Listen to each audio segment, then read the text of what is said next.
our guest, my friend Tete Antonio, Minister for Foreign Affairs, who is representing my brother, the President of Angola, who is in Kenya as we talk. And he will be having a state visit tomorrow. Fellow leaders, the great people of Kericho, distinguished Kenyans, members of the diplomatic corps, guests, ladies and gentlemen, watu wa Kericho, hamjambo tena.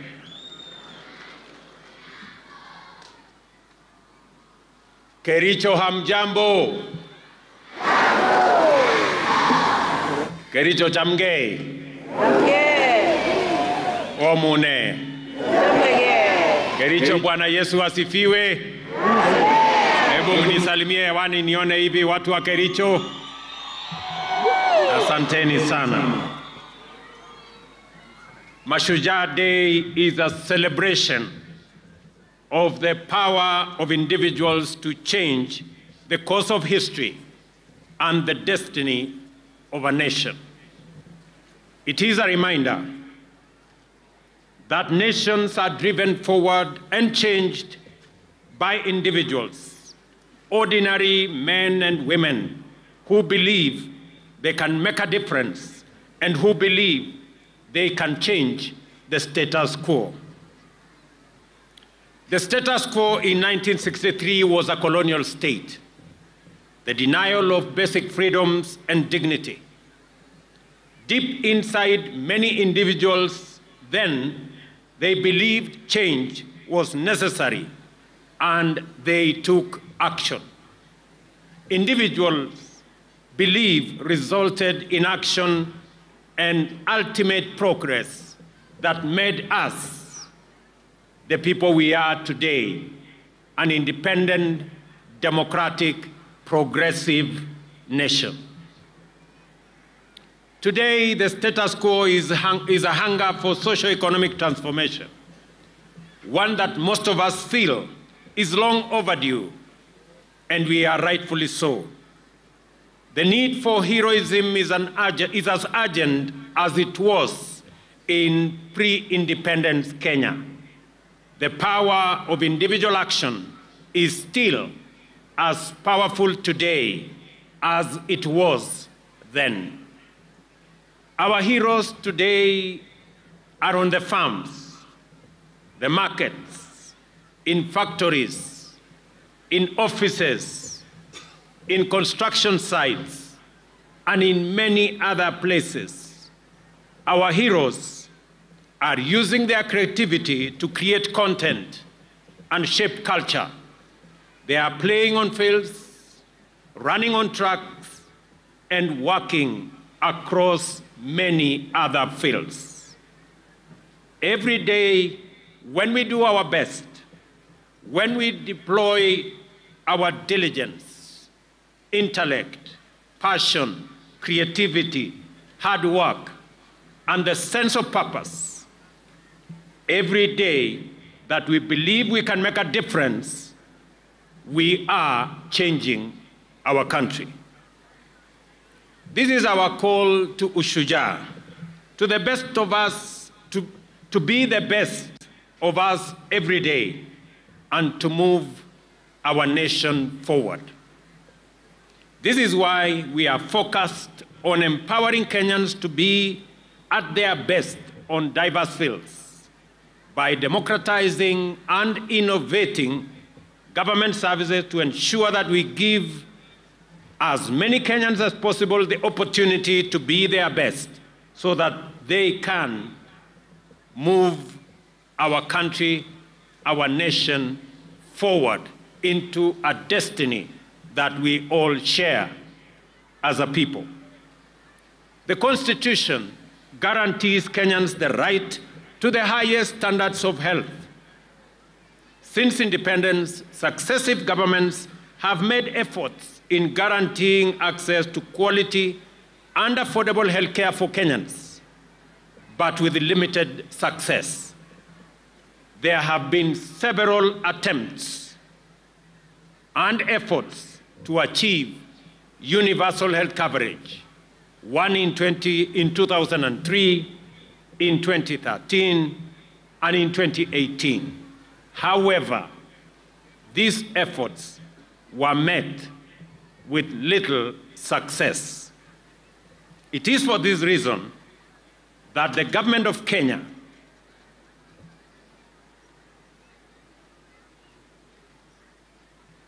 identified healthcare delivery as one of the core pillars of the bottom-up economic transformation agenda.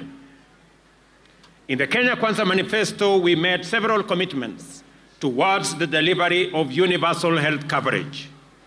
These include the provision of a fully public financed primary health care, the installation of a digital health management information system, and the setting up of a fund for improving healthcare facilities across Kenya. Other commitments were the setting up of an emergency medical treatment fund, the establishment of a national insurance fund that covers all Kenyans, and the availability of medical staff who deliver on this great universal health coverage that has been in the works for a long time. The government has instituted a paradigm shift to preventive and promotive health rather than where we've been at curative health. This approach also makes economic sense. Community health reports state that for every 1 shilling invested in community health, 9 shillings and 40 cents are realized in economic and social gains in our society. In our plan, delivery of primary health services at community level will start with community health promoters. And we are very proud that they are represented in large numbers today in this very important Mashujaa Day. The work of the promoters will include basic preventive and promotive health, health education, basic first aid for the treatment of minor injuries and ailments at household level, and referral for facility-based health care. Each community health promoter is allocated 100 homes within their neighborhoods, and this will happen countrywide. Considering the pivotal role played by community health in attainment of universal health coverage, the long-term financial viability and sustainability of community health is contingent on enhanced domestic resources for health. The national government is working closely with our county governments to strengthen the delivery of community health services through the payment of stipends for the 100,000 community health promoters.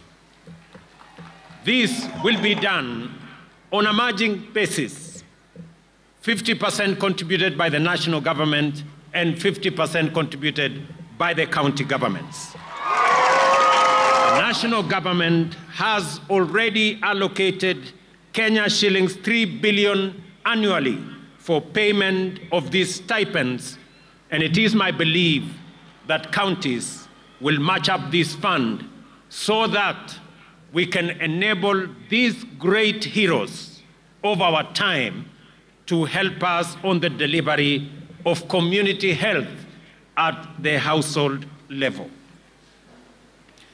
It is worth noting that as of today, over 1 million households in 10 counties have been visited already by community health promoters, overt services, and their data captured in the Afya Nyumbani dashboard. And this is a significant major achievement, as this dashboard is not only available to the Ministry of Health, it is also available in my office. We also agreed to provide the 100,000 community health promoters with kits, which contain basic equipment for household health screening, medicines and supplies used for service provision at the household level. And as you can see today, every community health promoter here present, each one of them has a health promoter's kit. And that is the case with 100,000 community promoters everywhere in the Republic of Kenya. Quality community health data is essential for the planning, resource allocation, and monitoring of progress towards universal health coverage. The government is committed to delivering on the digital health agenda, starting from the community level. The electronic community health information system, which is live and being used by the promoters across the country, is a simple and user-friendly mobile health device being used, and its application will be used to collect real-time, accurate household data. It will also initiate planning for health service delivery and provide linkage to health facilities. Along the CHP kit, the government has provided additionally 110,000 smartphones for use by the promoters and community health assistants. The shift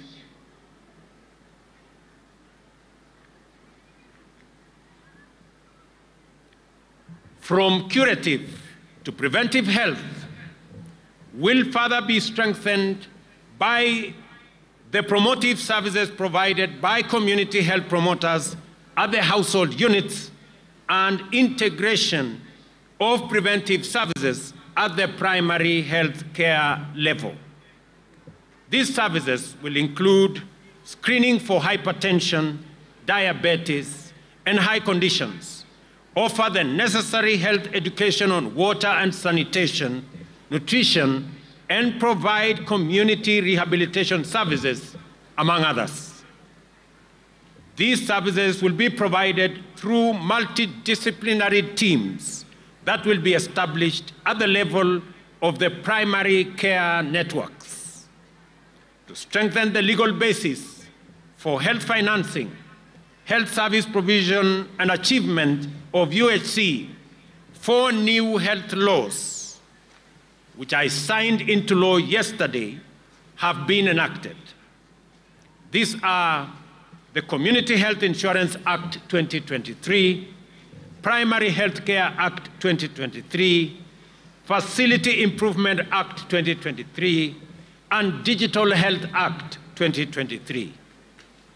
Health insurance coverage in Kenya is generally low at about 26%, with those at the bottom of the economic pyramid having the least coverage at only 5%. Many Kenyans incur catastrophic expenditure from out-of-pocket healthcare payments, while many more do not seek care at all when they fall ill because they simply cannot afford it. Over the last decade, several measures have been put in place to enhance the capacity of the National Hospital Insurance Fund to effectively deliver on its mandate. While these reforms and the initiatives therein have yielded significant progress, several gains and several gaps remain. Recent analyses show that, among others, the NHIF operates as a passive rather than a strategic purchaser of healthcare. It is plagued by inefficiency and governance challenges and is potentially unless addressed, financially unsustainable. It is against this backdrop that the government proposes a paradigm shift in the provision of social health insurance in the new Social Health Insurance Act 2023 that provides for formation of a social health authority which will repeal the current National Hospital Insurance Fund Act 1998. In our plan, I promise a fully publicly financed primary health care system, an emergency care fund, and a health insurance fund that will cover all Kenyans. This promise is delivered through the enactment of the new Social Health Insurance Act, which, among others, establishes the publicly financed primary health care fund, a fully publicly financed chronic and emergency and critical illness fund, and the social health insurance fund, and access to health care from now henceforth will no longer be based on ability to pay. It will be based on the health needs of every Kenyan. We are implementing a per household payment system where a flat rate applies to everyone regardless of their income. Consider this, for example. Previously, an individual earning 10,000 had to pay Kenya shillings 500 for NHIF, a hefty 5% of their earnings. On the other hand, those with a salary of 100,000 or more contributed 1,700, a mere 1.7% of their income. Astonishingly, even someone with monthly income of Kenya shillings 1 million, like William Ruto, the president, paid the same amount of 1,700, which translates to a paltry 0.17% of their substantial earnings.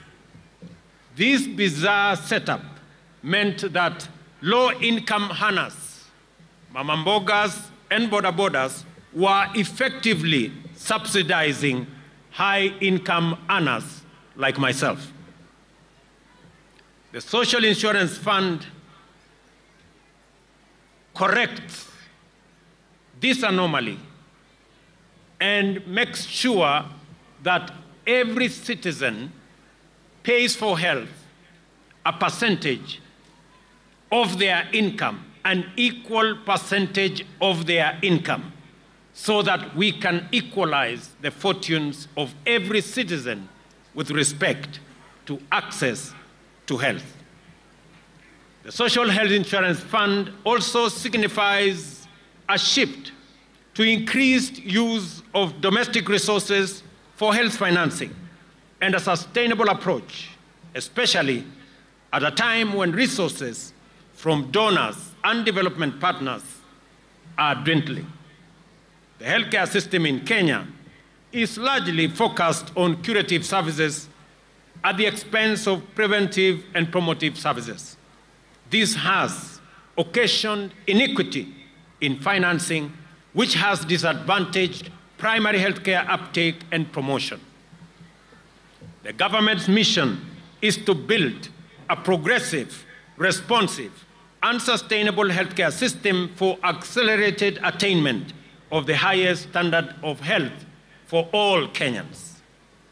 The funds allocated to public health facilities have substantially reduced over the years, as they are directed to the county revenue fund and are rarely reinvested into the facilities. The lack of autonomy in public health facility management and financial control has led to increasing fragmentation, poor service delivery, deteriorating health outcomes, reduced efficiency, access, equity, financial risk protection, and also insignificant transparency and accountability.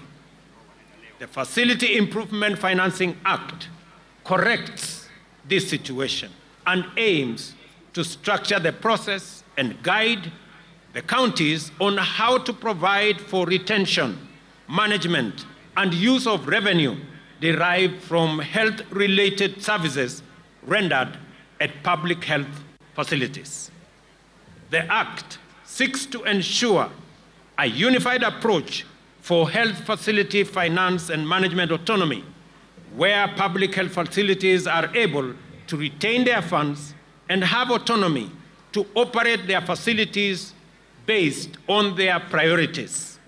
This will improve availability of resources at the facility to provide adequate and equitable quality health services, increase efficiency, and thus improve health outcomes for all Kenyans. Kenya has made significant strides towards digital transformation, with many sectors leveraging on technology to enhance implementation of digital products and services.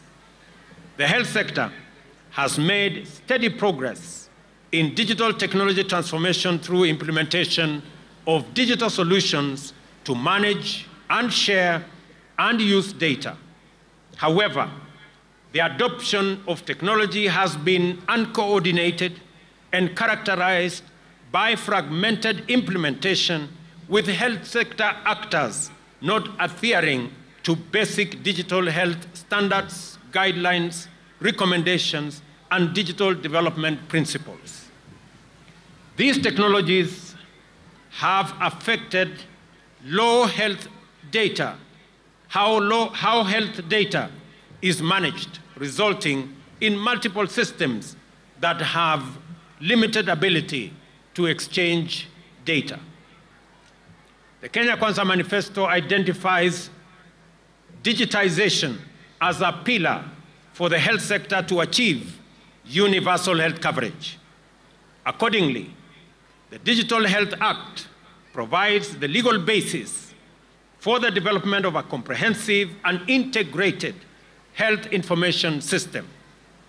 These systems will enable end-to-end visibility of health processes and seamless sharing and portability of information that will enhance health service delivery and improve efficient use of resources.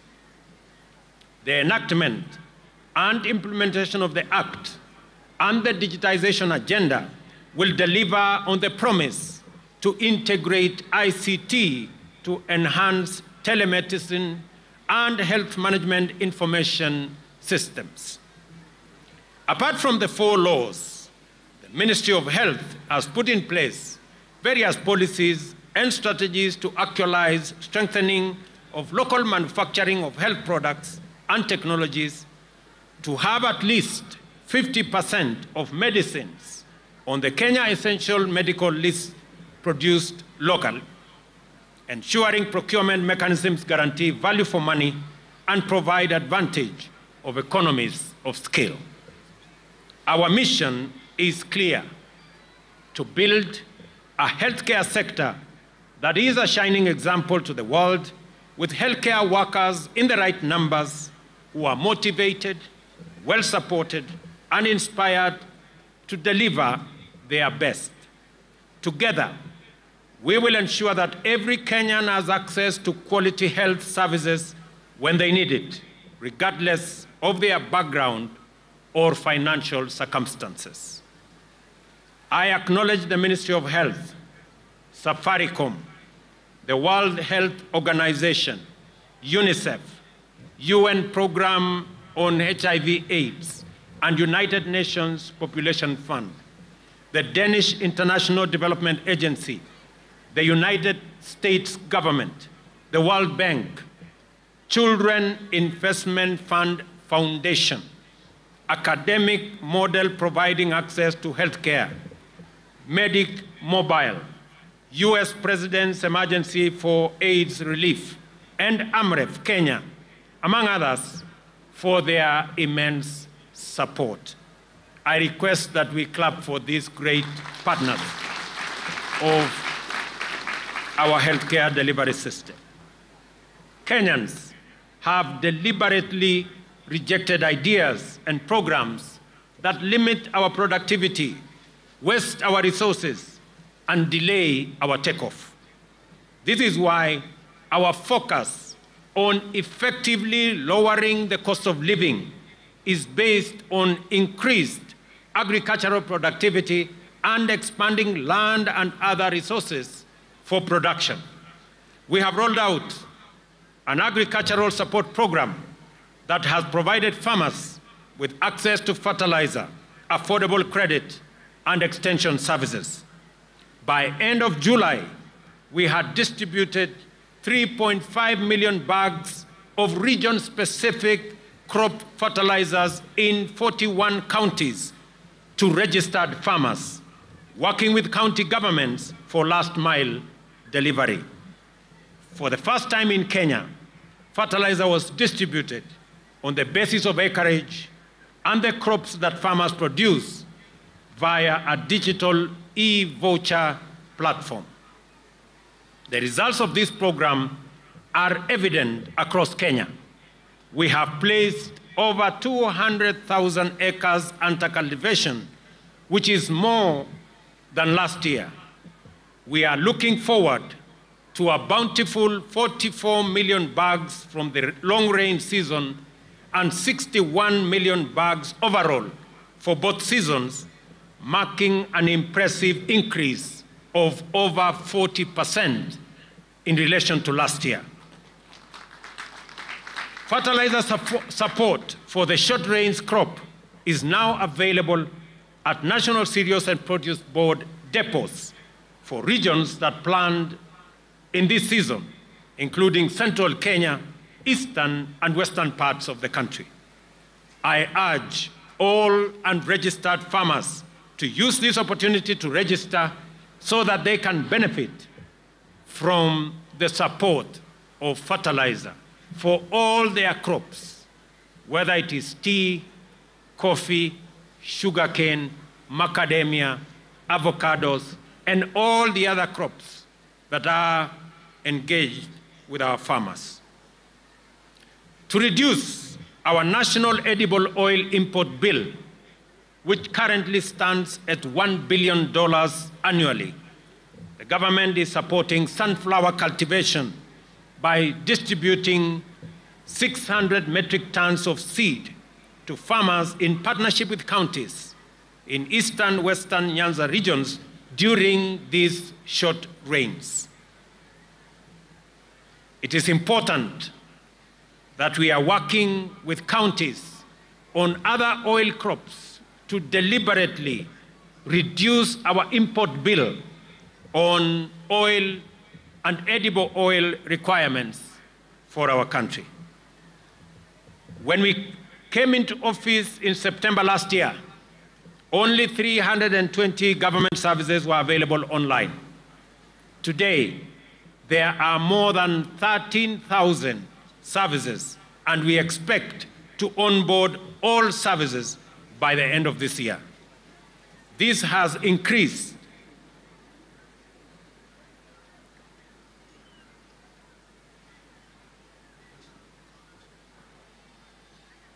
efficiency. This has increased efficiency in service delivery, revenue collection, and enhanced accountability of government services and revenues. The government is currently rolling out the last mile 100-kilometer of fiber optic infrastructure throughout the country to improve health facilities, improve schools, judiciary offices in far-flung areas, and other public institutions. We are also concurrently setting up 25,000 Wi-Fi hotspots targeting fresh produce markets, bus parks, and other public spaces. We are also working with members of parliament in the setup of 1,450 ICT hubs in every ward in Kenya. And I am happy that the National Assembly has aligned the National Government Constituency Development Fund Act to actualize this strategic intent. Our goal is to spur e-commerce, the creative arts, and the digital economy, the frontier of our bottom-up economic transformation agenda. We continue to make significant progress in our education sector. Immediately after assuming office last year, we ended months of uncertainty by resolving that junior schools be domiciled in our primary school setup. We have reduced the teacher shortage by hiring more teachers. In the last 1 year, the Teacher Service Commission has recruited 56,000 teachers, which is half of the required number or half of the shortage that we have. This is the highest recruitment in the history of the Commission in 1 year and the largest such exercise in Kenya's history. We intend to close the gap on teacher shortage in the coming 2 years. Further, in keeping with government's policy to equip Kenyan youth with practical skills and competencies, we are working with our TVETs to ensure that another 2,000 TVET college tutors are hired to support our TVET education that has increased from 90,000 8 years ago to 350,000 currently. I am also happy to note that we have concluded with the government of China the supply of equipment for another 70 technical training colleges in Kenya that will ensure that more young people have access to gadgets and tools that will improve their acquisition of knowledge and skills to be able to be job ready as we march forward into the future. In a transformative shift, we unveiled a new funding model for higher education and technical and vocational training that guarantees needy students free college studies. The funding comprises government scholarship, government loans and bursaries, and household support. Through this model, we have raised the funding per student by 40%, and we have now eliminated the tragic situation of many of our universities that were steeped in huge debts because of underfunding that had become the norm. Housing is a revolutionary agenda that will have an extensive impact across the economy. At scale, the affordable housing program will create jobs for our young people, expand the manufacturing of construction products and materials, and enhance economic activity across many sectors. The construction of 46,792 units is already underway, and another 40,000 units are ready to commence construction in the next few days. Architects, engineers, quantity surveyors, masons, electricians, plumbers, transporters, steel factory workers, cement factory workers, and hardware merchants will be engaged in this transformative construction housing enterprise to construct 200,000 housing units annually. The construction of one unit, for the record, creates between 3 and 5 jobs directly and 5 to 8 jobs indirectly. More jobs will be created with the formalization of the Jua Kali clusters that will provide products such as doors, windows, and hinges for this program. I stand before the people of Kenya to express my pride and admiration for all Kenyans who have risen up to the challenge of the moment, seized opportunities that came up as we deliver our commitments and implemented the bottom-up economic transformation agenda. These enterprising ethos, the hustling spirit, and the motivation to do your part in making this country move forward is all, and it is heroic. Therefore, let us dedicate ourselves to nation-building endeavors, assured that as long as we are implementing the bottom-up economic transformation agenda, your government stands with you and will walk the road of growth and development with every Kenyan until we accomplish our purpose and fulfill our mission. Wacha niseme hivi kwa Kiswahili. Leo tumetumia Mashujaa Day ya mwaka huu kwa jambo la muhimu sana ambayo inahusu Wakenya wote. Jambo la afya. Vile nimewaeleza, tumekuwa tukitafuta mbinu, jinsi na namna ya kuhakikisha ya kwamba afya inamfikia kila Mkenya na afya isiwafikie wale wako na uwezo peke yao, lakini ifikie kila Mkenya, kwa sababu maisha ya kila Mkenya ni ya muhimu kwa Wakenya wote. Na ndio tumesema tunabadilisha sheria. Jana niliweka sahihi sheria 4 mpya ambayo itatumika kuendesha mambo ya afya ambayo itafikia Wakenya wote katika taifa letu la Kenya. Tunaanza na hawa community health promoters. Hawa mashujaa wamekuwa wakifanya kazi ya afya kama volunteers kwa miaka nyingi.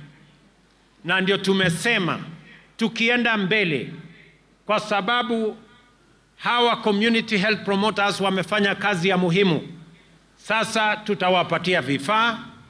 Jambo la pili, tutahakikisha ya kwamba watapata malipo kwa kazi mzuri wanayofanya kwa afya katika taifa letu la Kenya.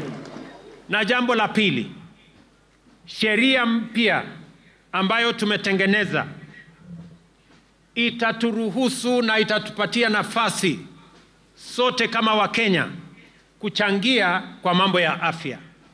Nataka niwaeleze ndugu wa Kenya mambo matatu ya muhimu kwa hii mfumo mpya ya afya ambayo tunazundua leo.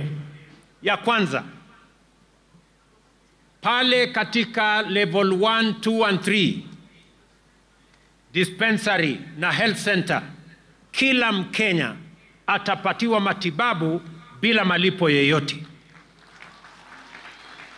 Na gharama ya matibabu katika level 1, 2 and 3, gharama yake italipiwa na serikali ya Kenya kupitia kwa ile fund ya primary health. Jambo la pili, pale katika dispensary yako ya nyumbani na katika health center yako ya nyumbani, sasa Wakenya watajumuishwa katika usimamizi wa ile facility. Nyinyi katika kijiji yenu, katika mtaa wenu, nyinyi mtakuwa na kamati ya kushughulikia mambo ya afya katika dispensary yenu, katika health center yenu. Ndio kama hakuna dawa, nyinyi wenyewe mtashughulika, mjue na mtupatie habari ya kwamba hakuna dawa katika hii hospitali. ndio Wakenya waweze kupata nafasi ya kupata afya katika mahali karibu pale nyumbani. Kwa sasa Wakenya wengi wanaenda kwenye hospitali yenye iko mbali kwa sababu ile dispensary iko hapo karibu haina dawa, haina wauguzi na haina service. Na ndio tunasema hivi, sheria yetu ya pili ni kuhakikisha ya kwamba kila facility, kila hospitali, kila dispensary, kila health center watakuwa na pesa zao, na pesa ya facility yenu haitapelekwa katika facility ingine na haitapelekwa kufanya kazi ingine yoyote. Itatumika katika hiyo facility yenu. Ili pesa ambayo imewekwa katika budget ya facility yenu ya nyumbani, nyinyi wenyewe kama wananchi mkisimamia na wauguzi, na tumesema ya kwamba wananchi wenyewe wahusishwe, viongozi wa kanisa wahusishwe, viongozi wa serikali katika kiwango hiyo wahusishwe, na development partners pia watakuwa pale, na hata watu wa civil society wakuwe pale, ndio tuhakikishe ya kwamba hakuna wizi tena ya madawa katika mahospitali zetu, katika dispensaries zetu na katika health centers zetu. Vile vile wananchi wengi wakipata ajali, wakipata hali ya dharura, wakienda hospitali wanaambiwa wewe huna card, wewe huna uwezo wa kulipa. Sasa emergency, chronic illness na ajali zote, kila mwananchi atakubaliwa kutibiwa katika kila hospitali bila ya kuulizwa maswali, kwa sababu maisha ya kila mwananchi ni ya muhimu. Wananchi wengi wananiuliza kwamba wale hawana uwezo wa kulipa NHIF ama wa kulipa sasa ile card ambayo ni ya Social Insurance Fund itakuwaje? Wacha mimi nitangaze katika hafla hii ya kuzindua afya nyumbani kwamba kila mwananchi atalipa kulingana na mapato yake, na yule mwananchi ambaye hana uwezo, serikali ya Kenya itakulipia card ya hospitali. Kila Mkenya atakuwa na Social Insurance Fund card, na wewe utaenda hospitali na utatumia hiyo card, either umejilipia mwenyewe ama umelipiwa na serikali, ili uweze kupata matibabu katika level 4, level 5 and level 6. Kwa hivyo kila Mkenya, either utaenda katika level 1, 2 and 3 na upate matibabu bila malipo, ama uende level 3, level 4, 5 and 6 na utumie kadi yako kupata matibabu. Na kila Mkenya, ndio tumesema hakuna Mkenya ataachwa nyuma. Ile maneno ya zamani, wewe unaenda kwa facility ya hospitali, unaambiwa kadi yako imefika mwisho. Sasa hii kadi ambayo tutawapatia haitakuwa na mwisho, kwa sababu maisha ya kila Mkenya ni ya muhimu. That card will make sure that if the limit is reached, then the chronic and illness fund will kick in and every Kenyan will be attended to. Hakuna Mkenya atafukuzwa hospitalini kwa sababu ya mambo ya malipo tena. Tunataka tuhakikishe kwamba kazi hiyo inafanyika. In conclusion, allow me to celebrate Kiprugut Chumo, the first Kenyan to win an Olympic medal, the first to win an Olympic medal by renaming this Kericho Green Stadium after him. I think he deserves it. Let me also say, for the people of Kericho, thank you very much kwa kutukaribisha katika mji wenu wa Kericho. Kwa niaba yangu, wacha mimi nirudie.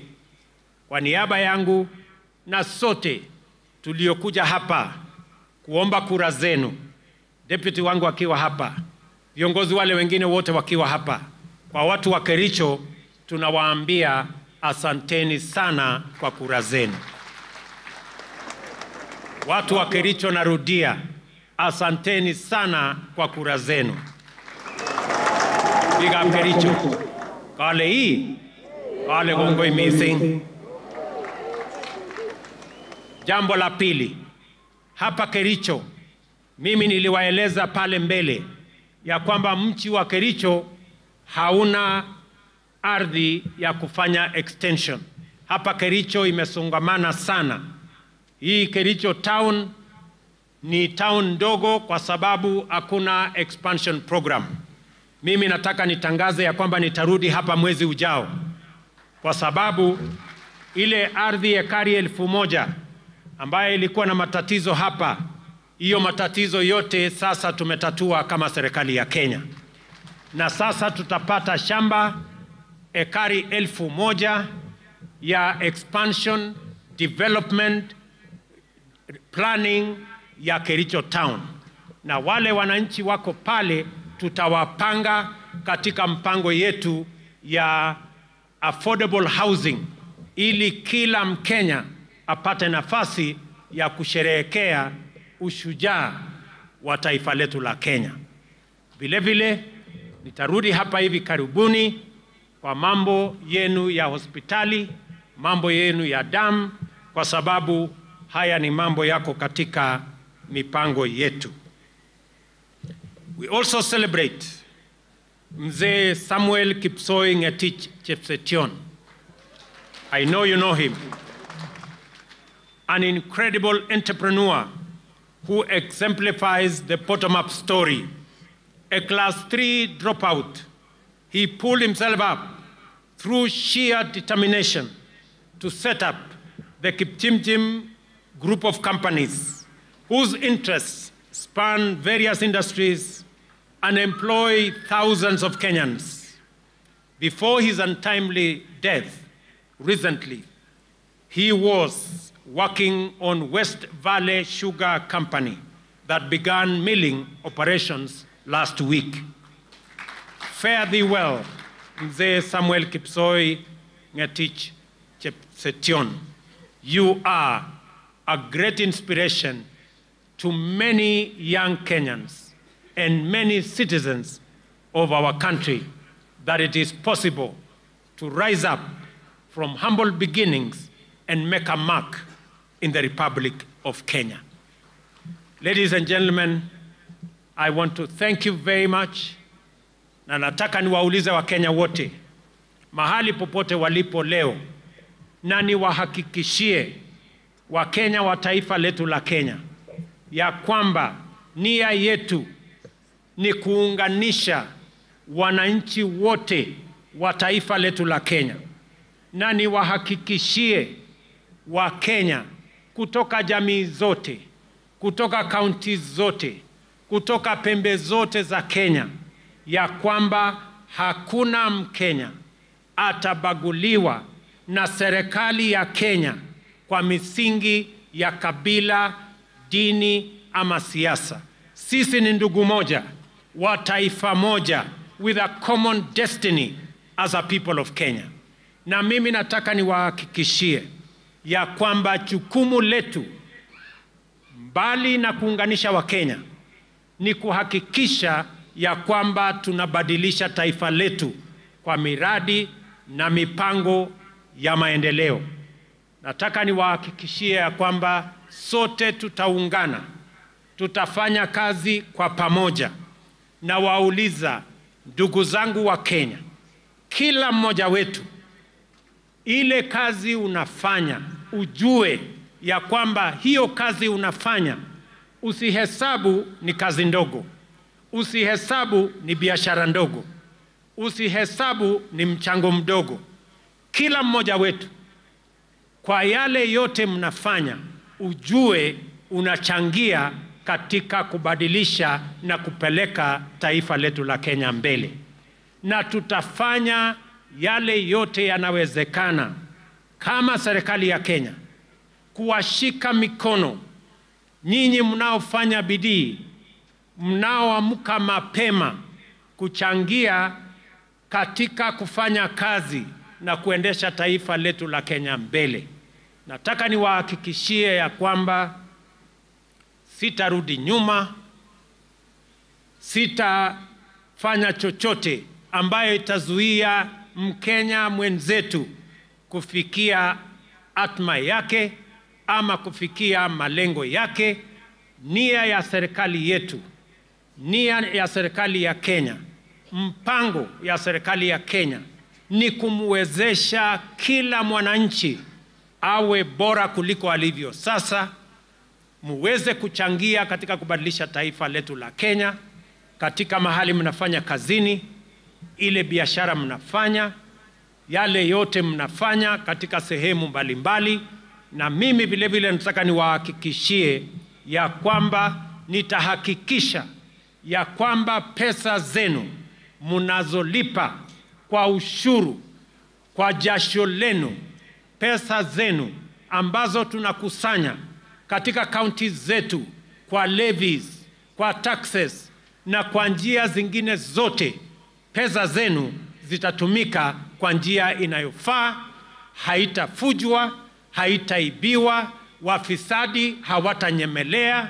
Na tayari nimetangaza katika taifa letu la Kenya, na mtaona mambo hivi karibuni, ya kwamba wale wote wanahusika na kuiba pesa ya Wakenya na mambo ya ufisadi na mambo ya ukora, mambo yao ni matatu, na nyinyi mnajua vile nimesema. Kwa hivyo, I want to guarantee every citizen of the Republic of Kenya that we will hold your hand as you make your contribution in whatever you are doing, in a small way, in a big way, as a casual worker, as a permanent and pensionable worker, as a worker on contract, as a person waking up early and sleeping late, in driving the wheels of our economy, in pushing the destiny of our country in the right direction, that you have my support, you have the support of the government of Kenya, and we are going to work together towards building one united, democratic, indivisible Kenya. Na mimi nawauliza jameni, tuungane katika kazi hiyo. Mungu awabariki sana. God bless you and God bless our country Kenya. Asanteni sana. Basi niombe kwa heshima sote tuweze kusimama kwa wimbo wa taifa na wimbo wa Jumuiya ya Afrika Mashariki, na wale ambao wamevalia kofia zisizo rasmi tuweze kuzivua kwa heshima.